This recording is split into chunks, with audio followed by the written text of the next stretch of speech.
Hello, everybody. I want to welcome you to Theories of Addiction's first question and answer meeting. I am Dr. Steve Johnson. I'm the professor for that course. And thank you so much for the questions that you emailed in, whether you're taking this class for credit or free from around the world. So I don't want to take up too much of your time. I do want to note that I will be holding these question and answer periods for everyone, whether you're taking it for free or for academic credit, and they will and I'll do it every Friday at 10 a.m. Eastern Standard Time. You'll have to make that adjustment, whatever country you are in. So please email me any questions that you may have about the course content up to that point. So let me jump in, because I did have a number of really excellent questions. By the way, this live event is recorded and will be posted on YouTube on my channel. So if you want to see it there anytime thereafter, please feel free. Someone asked me a question that not directly relevant to the content of the first two lectures, and that is psychotherapy an art or a science?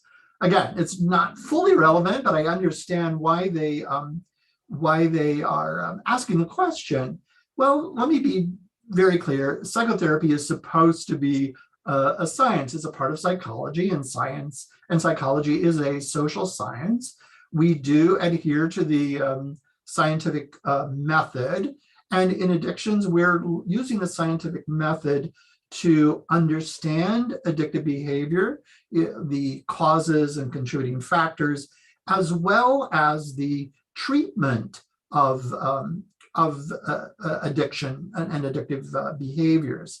So yeah, the answer is it a science? Of course. Is it an art? Well, here it's a little more delicate. It often depends on what someone means by art. But if I take someone to mean that psychotherapy involves performative knowing, that is, knowing how to do therapy or how to do counseling with an individual with a substance use disorder or a process or behavioral addiction, yes, it does involve performative knowing, in addition to kind of conceptual knowing information about addictive behavior, conceptualizing that, etc. So the answer would be yes, then, if it's understood in that particular sense. However, that performative knowing would really need to be grounded in a science, not exclusively in personal opinion or common sense, whatever that means, and certainly not on personal experience exclusively. Why? Because our personal experience or our opinions are not generalizable, as science would do. Through scientific research, we learn to make generalizations about a phenomenon. That's difficult to do with personal experience, because we are only one individual with our opinions. So that would be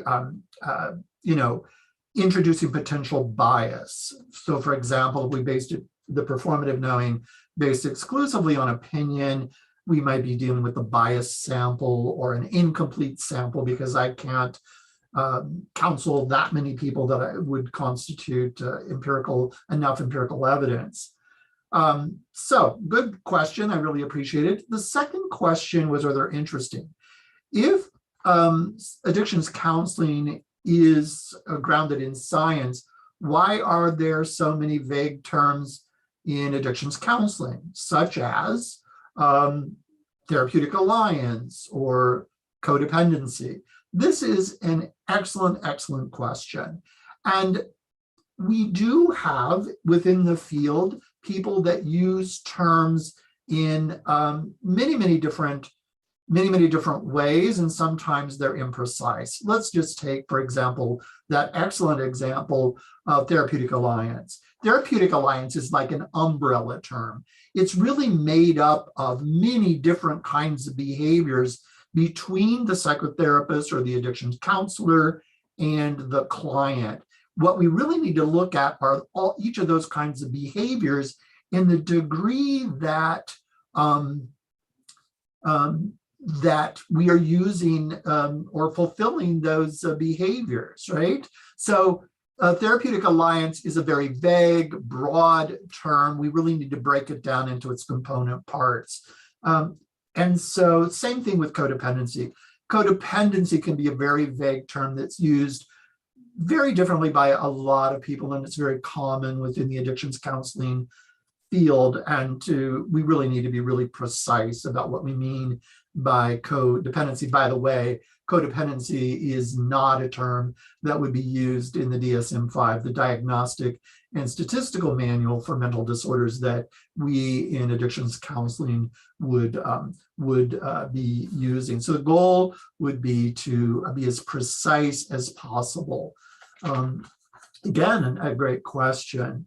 A third question was, is the moral theory, one of the two major models that I was talking about in the first week, is that moral theory for addictions really still accepted in the United States? Well, depends on what you mean accepted. Yes, there are people who still believe that doing a bad or harmful behavior, engaging in that kind of behavior, is caused by sin or immorality exclusively. Now, it would be one thing if an individual believed that, and that's perfectly okay if they want to believe that.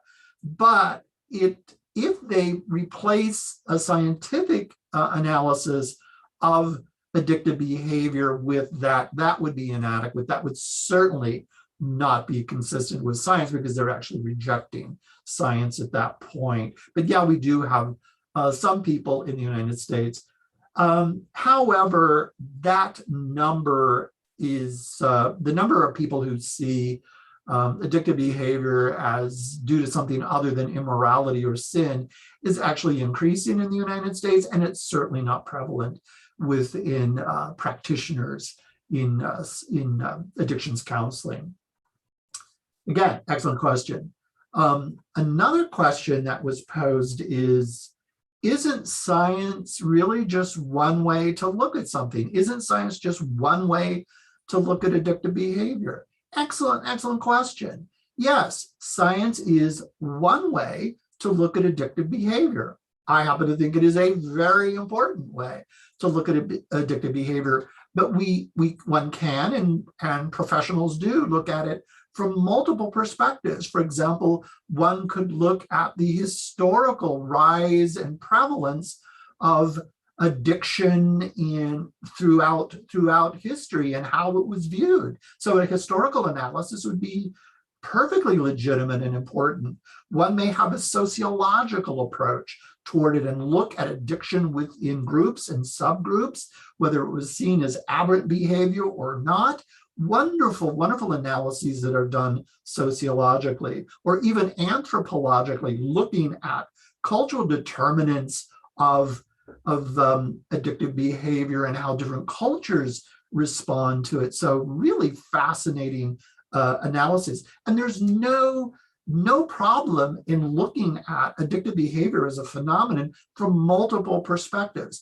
I think that if we are addiction counselors, we could not reject the scientific perspective there. You could engage in those other perspectives, but when we're engaging in treatment, then of course we're going to need to look at a scientific paradigm and appeal to scientific methodology for conceptualizing and treating that issue. Again, another excellent question. Another question that came up, and for this one I need to apologize. It was someone said, "What are the topics that you're covering in this course?" Well, if you're taking the course for credit, then you already have the syllabus and you know all the assignments, etc., what the papers are, their topics. But for those of you who are taking it for free, you don't have access to that, and you don't have access to all the assignments, etc. I did post or had them post the textbook that we're using. So if you want to read through the text, that would be great. And if you have any questions, please email me, and I'd be happy to include those in the list of questions that I will be addressing every Friday at 10 a.m. Eastern Standard Time. But let me give you an idea, those of you who are not taking this for academic credit, and even if you are, kind of the topics that we'll be covering. The first week, the videos are really short and just giving us an introduction to the nature of theory and trying to answer the question, are there any really good interventions that we can use to treat addictions? Or is addictive behavior just a hopeless issue that people are just doomed if they are, if they're experiencing addictive behaviors or exhibiting addictive behaviors? And so we looked at that issues, and the videos were pretty short. Now, the lectures and the recorded videos for them will be longer in subsequent weeks, beginning next week. I try to keep them to about 30 to 45 minutes for each lecture, and you have one on Tuesdays and one on Thursdays that are posted. But so let me look at some of those topics. Next week, we're going to be looking at two really, really important models, and those are the disease model and the public health models for understanding addictive behavior. We're also going to look at addictive behavior and its co-occurrence with other mental and emotional disorders. When an individual has some kind of addictive behavior and another mental and emotional disorder, we call that a dual diagnosis. And we will be spending quite a bit of time on those conditions that are other mental and emotional disorders that often co-occur with substance use disorders and behavioral addiction. So yes, we will be looking at that. We'll go into some detail on the behavioral model for treatment. It's a very important model for the treatment of addictions. And we'll dig down particularly into some techniques that around what's called contingency management, reward schedules to help increase or decrease substance use or the incidence of behavioral addictions. We will be looking at cognitive models, and among those cognitive models that we'll be looking at will be second and third wave cognitive models. The second wave models being cognitive behavioral therapy and rational emotive behavioral therapy. We'll spend a good amount of time on that, but we'll also be looking at third wave cognitive models, such as the very important dialectical and behavioral therapy, or DBT, and equally important acceptance and commitment therapy, also called ACT, which we will look at. That third wave are often called mindfulness-based models, and so tremendously important. We will also look at family systems, and family systems is a factor in understanding addiction, because addiction is not just an individual issue, but it's a systemic issue. It involves systems, and family is one of the most important of those systems that is impacted and relevant to the development of and in the treatment of an addictive behavior. So we'll spend some time looking at the family systems model.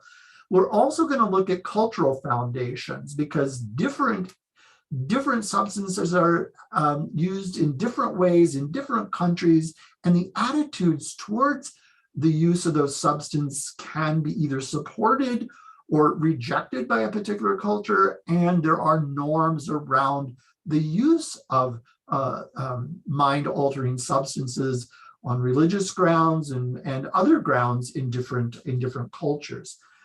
One that will be really, really important, and it's really important in our field right now, would be motivation and change models, sometimes called trans-theoretical models. I will be focusing in on motivational interviewing because many addiction counselors use motivational interviewing, and we'll be talking about the components of that particular model. We will be under that motivation and change model, we'll also be looking at those third wave mindfulness approaches. We'll be looking at 12 steps and then 12-step groups and non-12-step peer groups such as SMART recovery, which is more skills-based than some of the 12-step models. And then a very important one, abstinence and harm reduction models. Abstinence has largely been the norm within the United States. In Europe, they may be a little bit ahead of us because they looked at harm reduction. Harm reduction, rather than just abstinence, is on the rise in the United States. So now we have a variety of abstinence models where a person is, they believe that one should totally abstain from substance use if you have a tendency toward addictive behaviors. And then harm reduction would be to use the substance in less harmful ways. Very good question. And the next question is, do addictions counselors use one model or do they use a number of models? Excellent question.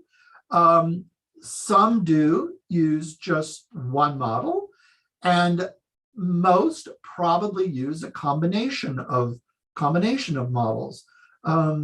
So they're using interventions maybe from several different models. I hope that the interventions they choose are those that have been scientifically validated as effective for use with particular people with particular conditions or particular addictions, right?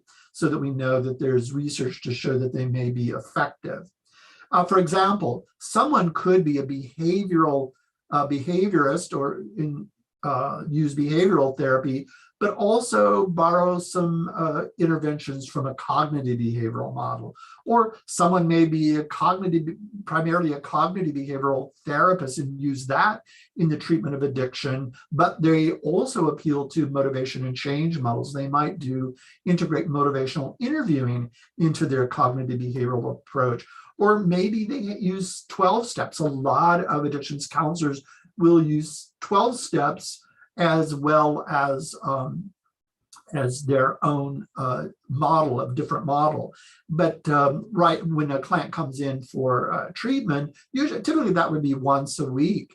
But we will recommend that they attend a 12-step group or a SMART recovery group if they need some more support in the days when they're not attending therapy. I think there is, we call the use of several models an eclectic approach. And I think most of us are eclectic to some degree. I think the problem with eclecticism can be, if there's a problem, that some people select things because they think, oh, I tried it and it worked, rather than selecting interventions that have a scientific grounding to them. I think that our clients are precious, and what we do with them, we really should have a scientific basis for justifying what we are doing. So, of course, I do believe that most of us will be eclectic to some degree. Another question is, will we be covering group therapy? We are not covering that as a standalone topic, but it will be an issue in many of the topics. In fact, in those topics, we will look at whether that particular model that we're discussing can be done individually, or whether it can be done in group, or it's done primarily in group, etc. So yeah, we will be looking at that. So let me give an example of a therapy that can be done in group or individual, and it's really an important one in the addictions field. Lisa Najavis, Dr. Najavis, there in Boston, created a wonderful model called Seeking Safety for PTSD and Substance Use Disorder. So it can be done individually or in group, and there are manuals for how to do, in either way.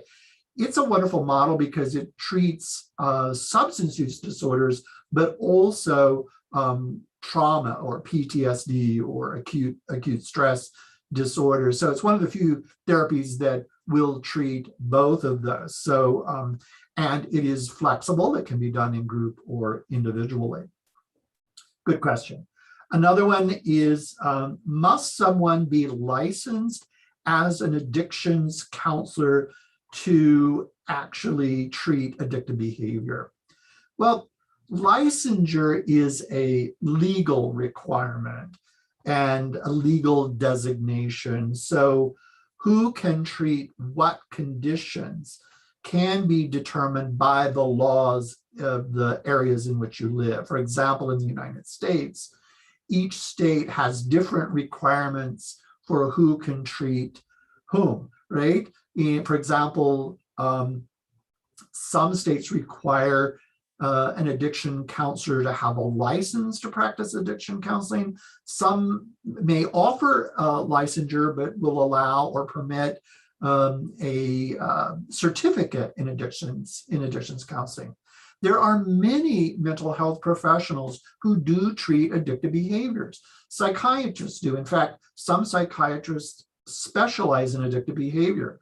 One of my best friends is a psychiatrist who is a psychiatrist over an entire treatment center, a substance use treatment center here in the United States, and that's his specialization. There are psychologists who specialize in treating addictive behavior, social workers, or other master's level therapists, such as licensed professional counselors or marriage and family therapists may have within their caseload individuals who do have addictive disorders.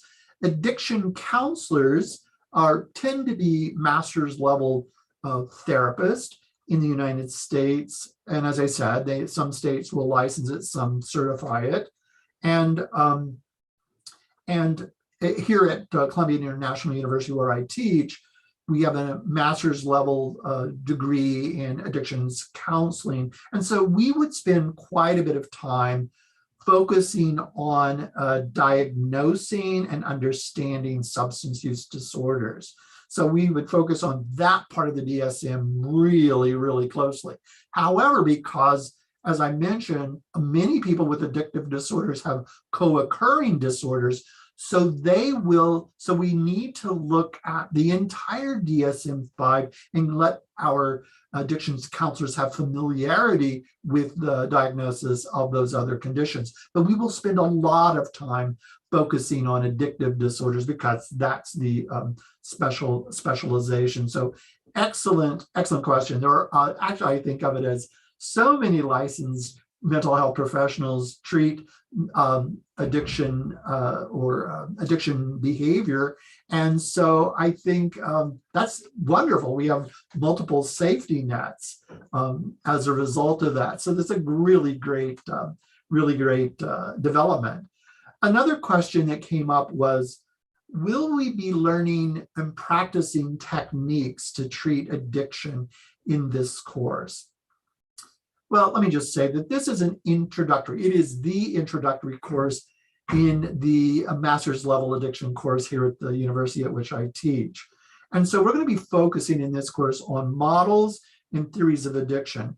We will, however, cover interventions that would typically be used in those models, but we won't actually be practicing those models on each other, on fellow students, and certainly not on a client yet. This is the first course, and so later on we'll have courses where we'll try those interventions out on fellow students, and then when we get to internships, a year of internship, then they will be working with live clients and have supervised guidance in how to use those interventions. Very, very, very, very good question.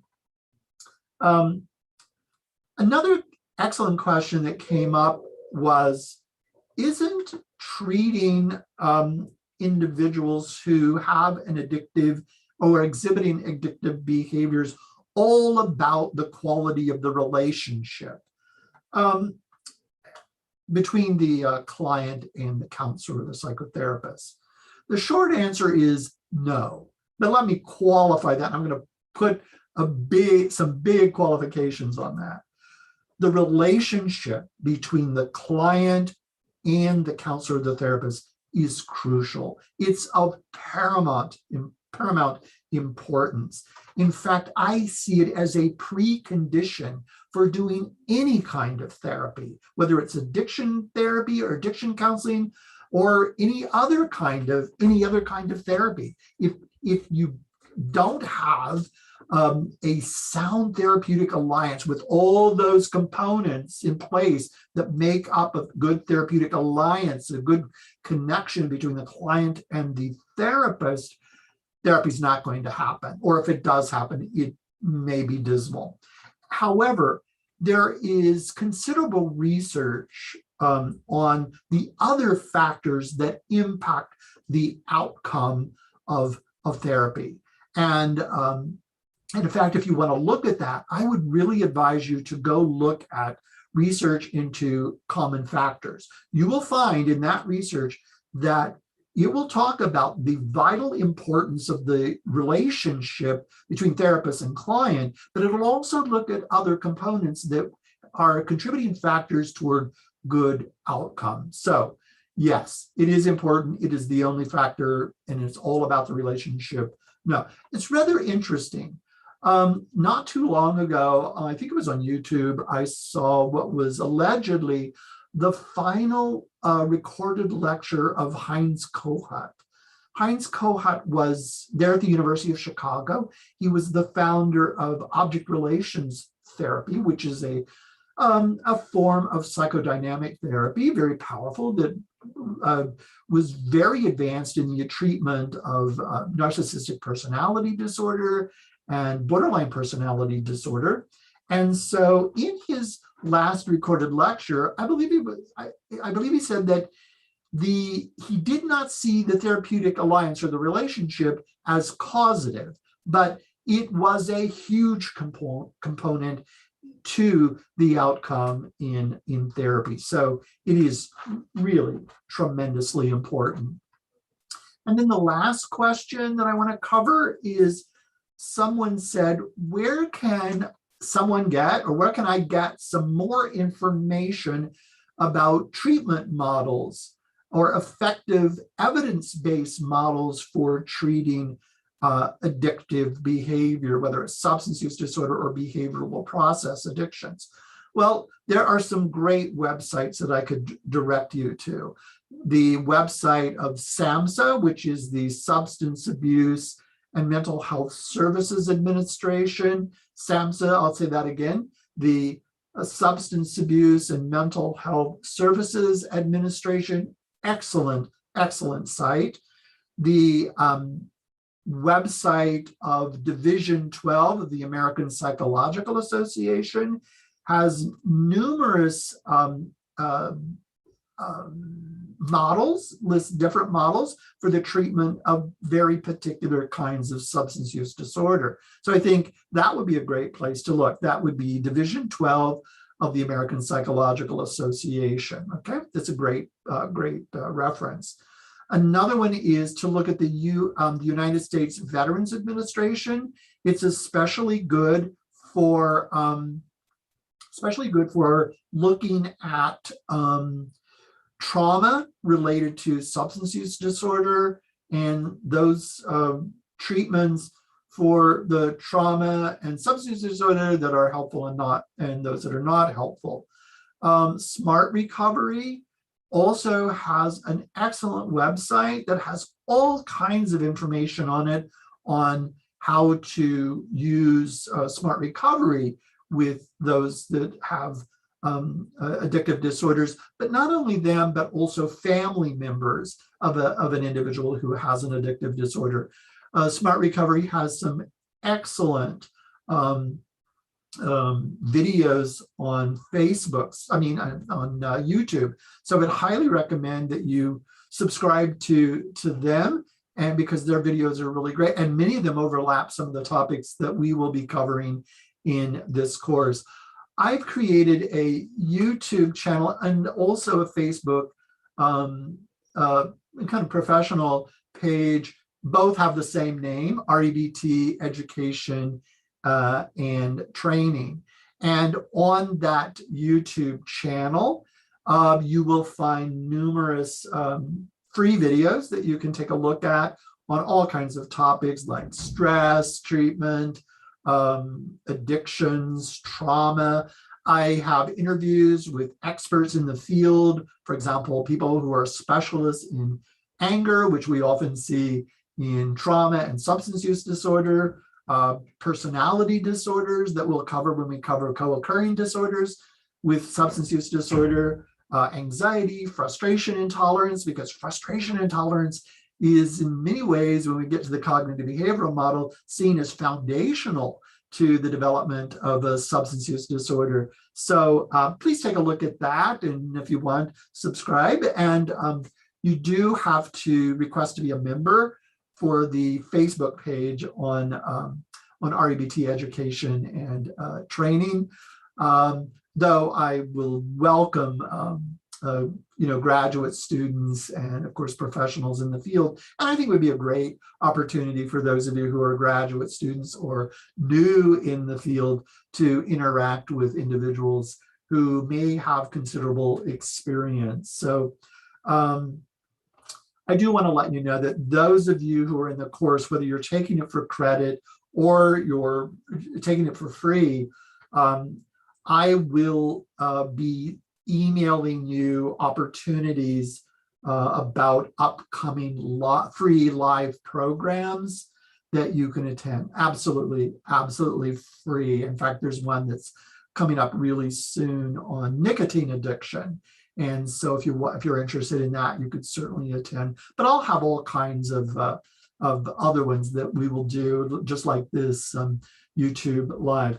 So that's it for the day. I hope to see all of you at another one of these question and answer periods. I hope you find the videos interesting and helpful. As I said, the first two are pretty basic, and then we're going to be getting into it in the subsequent 7 weeks. So thank you very much, and I look forward to receiving more of the questions that you have. Have a wonderful, wonderful week. Bye-bye.